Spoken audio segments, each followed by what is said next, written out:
Good morning, good afternoon, or good evening, everybody. Welcome back to my YouTube channel and to another instalment in the Sydney Railroad build. If you're watching last week, you will have seen me install and program the switch machines for the ethanol plant. This week, I'm just going to jump straight across to the other side of the aisle and do the same in the main classification yard. It's pretty much more the same, but I did have some special cases to take care of, so that kept me on my toes. Anyway, without further ado, let's just head out to the workshop and install those switch machines. Yesterday I finished the switch machines in the ethanol plant area. Today I'm going to start installing them in the main yard. All those on the main lines through the area have already been done. If I've counted correctly, there are 30 of them in the yard area still to do. I've moved the laptop into this area. I've got all my materials set out on the riverbed over the other side of the aisle, and I'm just about ready to start. As always, first step is to physically install them from underneath, and then I'll start getting them to work. A lot to do, not much to see, but I'll talk to you periodically. Well, I have installed 12 switch machines. Just poke them up through the holes. That's all I can do for now because I've run out of sticky squares, and they make it an awful lot easier to install switch machines that are difficult to reach. I'm not even going to attempt it without.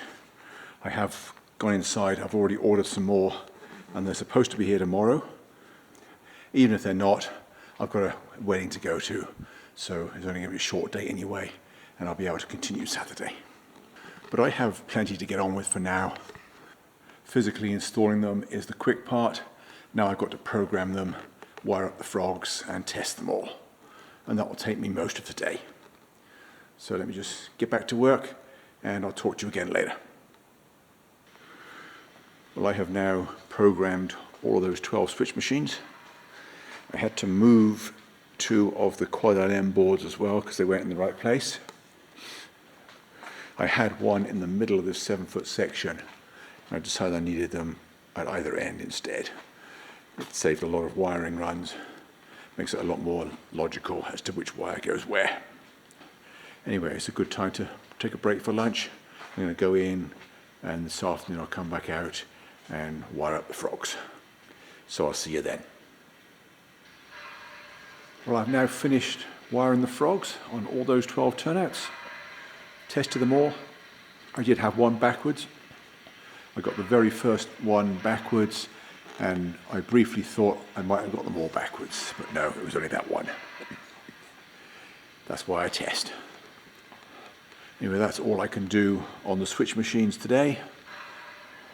Hopefully the sticky squares arrive when they say they're going to, and then I can continue tomorrow. The sticky squares that I ordered arrived over the weekend. So I've now installed most of the remaining switch machines. I've still got these 2 which are not installed yet. I've glued a small piece of plywood to the top of the foam that will allow me to securely screw the switch machines to. Same with this one here, that's those 3. And the one that was right in the joist under here, it was impossible to wire up the frog. Here are the switch machines I'm using. They are from N3IX. They're very good switch machines. I think they're the best on the market. Certainly worth checking them out. They have the screw terminals on the bottom for the frog polarity. And that was right in the joist. So I have moved the turnout about 2 inches. It was in the wrong place anyway. Initially, when the client visited, he said don't bother to fix it because he was okay with the alignment. But when I couldn't install the switch machine, it made sense to spend a few minutes moving it. So it's now where it should have been in the first place. While I'm thinking about it, something else about these N3IX switch machines. They have slotted holes in the bottom to allow for adjustment after installation. I don't use that. I find it's a lot easier to mount it on double-sided foam tape so that it will stay in place without falling out while I get the screwdriver ready. It does mean that it's no longer adjustable, but there is quite a lot of adjustment available when programming it. So as long as it starts somewhere near the middle of the throw, it's good enough. I just thought I'd throw that out there.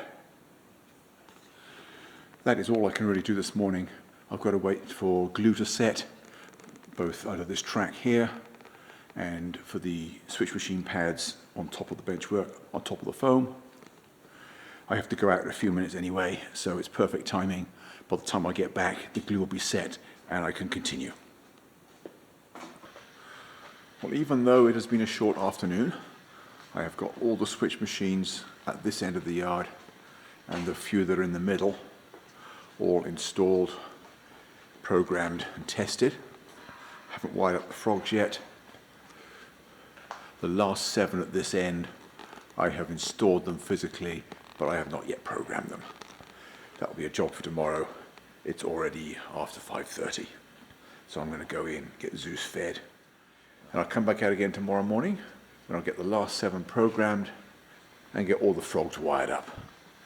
And then I'll clean the track, run a locomotive over everything, just to make sure everything's correct. But as I said, that will be a job for tomorrow. I'll see you then. I've now finished programming all the switch machines in the main yard. And in fact, every switch machine on the railroad is now programmed and tested. I've still got a load of frogs to wire up. And then I have to put the bridge back. I took that out yesterday because I was struggling to reach one of the switch machines without risk of damaging it. So I'm going to leave it there until I finish wiring up the frogs, and then I'll put it back later. It's much better to take it out than to risk damaging it. Well, I went back to the end that I started at a couple of days ago, and I've been working my way down. All the long green wires are now hooked up. All the frogs are wired as far as the middle of the yard, including the 3 special ones, those that are mounted above the benchwork. I'm going to go in now and get a bite to eat, and I'll come back out this afternoon and I should be able to get the other end finished. I've now finished wiring up all the frogs and they're all tested. I've run a locomotive in both directions through each turnout. There was one of those special ones at the back that I managed to get backwards, but that's why I test. It's just a case of swapping the wires over. I also found a few joints that had not been soldered.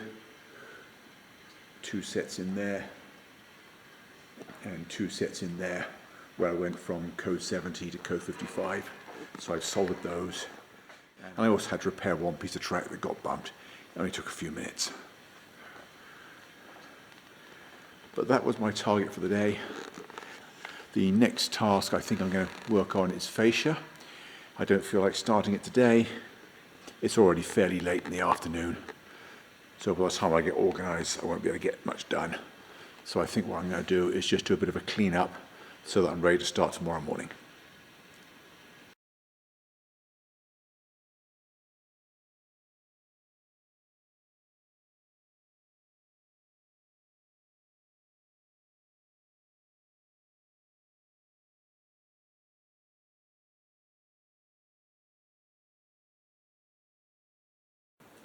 Well, that's all for this week. Hope you enjoyed the video, found it useful or interesting or both. With every passing episode, I can't help but notice that the railroad is getting closer and closer to completion, or at least as complete as I am contracted to make it. In a few weeks from now, I'll actually be contemplating dismantling it and packing it up for shipping. So that will be an interesting change of pace. Next week I'm going to get the fascia installed, and I hope to see you back here for that. In the meantime, thanks for watching, and bye for now.